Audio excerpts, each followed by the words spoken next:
What's up, party people? Hey, thanks for watching this video.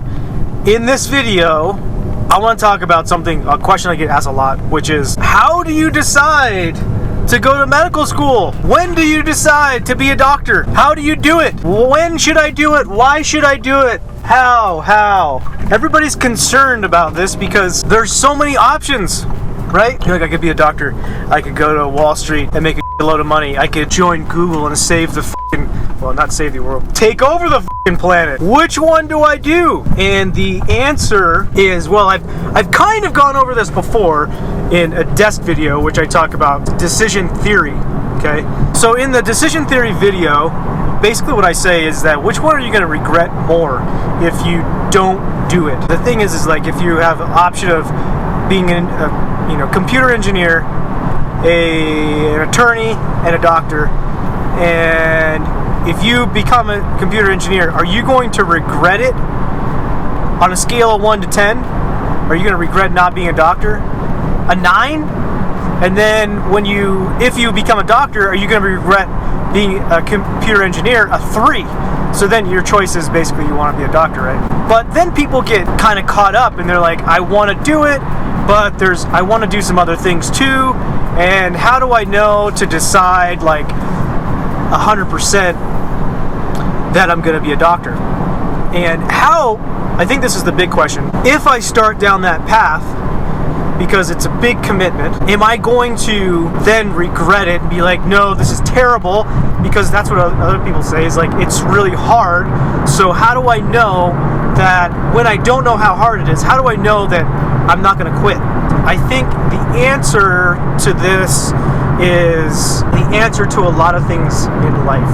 I can't say that I'm great at this, but I think commitment is the answer. A lot of people talk about this in relationships, and it's like, oh, well, I don't really know if I want to go into this relationship or not, or I don't know if I want to get married or not, but it's going to be hard, and I don't want to screw it up, so maybe I'm not going to do it. But that's the wrong answer. The right answer is just going ahead and committing 100%, and that's where I was when I went to med school. I was 100% committed to becoming a doctor and surgeon, actually. And there was nothing else on my plate, and there was nothing else I considered. I put f***ing blinders on. I was like, I don't want to see anything else. At the time, it was 1999. The internet was not very mature yet, and so I didn't research a lot of other shit. I'll give you that. And right now, you have like a million things going on your phone, and we see all sorts of stuff. We can have access to everybody's lives, which is, I would agree that throws a big wrench in kind of that plan. And it made it easier for me, and it makes it harder for you if you're trying to decide right now. The other thing that was interesting about why I became a surgeon is because I always had this like gnawing feeling that I kept coming back to it. Where the does that come from? Maybe it does come from like TV. A lot of people say, hey, I watch Grey's Anatomy, that makes me want to be a doctor. Well, you're not watching other TV shows though, right? And you're not like, you watching Baywatch and be like, dude, I have to be a freaking lifeguard. That's coming from somewhere. I don't know where that is. If you're spiritual, maybe you think it's coming from a higher power. I think when people talk about it's my calling, like that's what it was for me. Wherever it came from, I couldn't shake that. It made me, just drove me so hard to meet that goal, to get there. And so I think that if you have that same thing, that you're like, oh man, I just think about it all the time. I keep coming back to it. I try other stuff. I look at other things.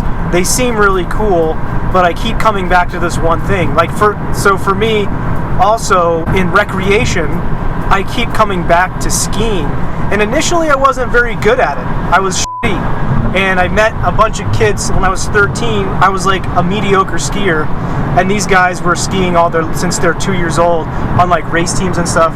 And they were super good. And I couldn't keep up with them. And every time I'd go out with them, like, I would get lost because I would wreck, and they just kept going because they didn't give a shit. They were like 13 years old.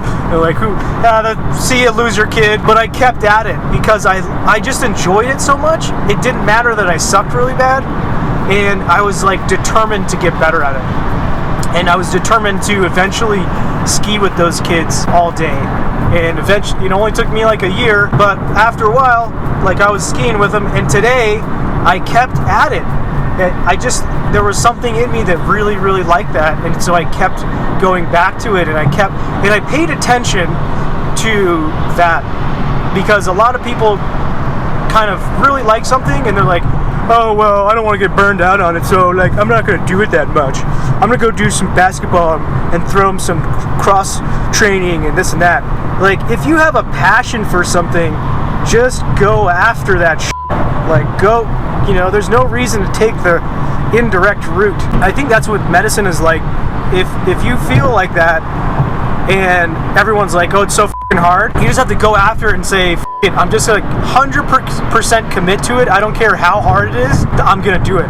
And in fact, when I was a first year intern, 2 months in, I was like, this is horrible. What did I do?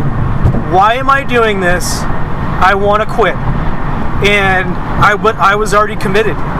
And I was like, I don't know if I can do this for 5 years. And in fact, like some of the senior residents, I can distinctly remember in clinic one morning, like just no fucking sleep, tired as shit, thinking to myself, like, what have I done? The senior resident who was like a third or fourth year, I'll never forget him. He was like, save yourself, quit now. You can still go into medicine.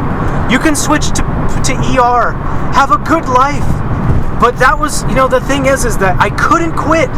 I couldn't quit because I knew that was my calling. I had to do surgery. I committed myself. I couldn't let myself quit.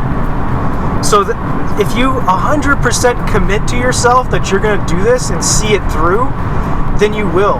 And it's easy it's easier because you don't have all this other shit coming in and like, oh, be a computer engineer, work for Google, be a stock market guru, like make billions. You don't even give a shit because that stuff is not important to you. What's important to you is like the things that surgeons do or that doctors do. Does that make any sense? Is that real, or am I just bullshitting you about the commitment thing? I feel like it's pretty real. So the reason I talk about these things is because usually they come up in my life, and I kind of try and analyze now to think of something to talk about on YouTube because like I'm running out of topics. I'm not really actually running out of topics. You guys give me a lot of topics, which is, I appreciate that. Been a few things in the last couple weeks that have made me realize that commitment's first of all, distraction is huge. So how do you get rid of distraction? You just have to commit. You commit to one thing. Of course, I read that book. It's called The One Thing, and they talk about the same thing. Like it just gets so many things off your plate. We have so much shit piled on us every single day, especially with social media and our access to the entire world, that is really, really difficult to focus and get that. But if you commit first, then all that stuff, it just, you can just move it all out of the way, and you're like, this is my one job. Tai Lopez actually talks about you should really only be focusing on 1 to 3 things every day, and those are the things that you have an advantage at, or that you're really committed to, or that bring you high value kind of actions for you. So if you're a student, like reading is a high value action, so you should only be basically reading and writing and maybe taking test questions if you're a student. Alright, I think that's it. Maybe I'm just babbling right now. Thank you guys once again for watching. You guys are awesome. Comment, like the video, share the videos, show that goddamn Dr. Mike who's boss. Okay, thanks you guys. Take it easy.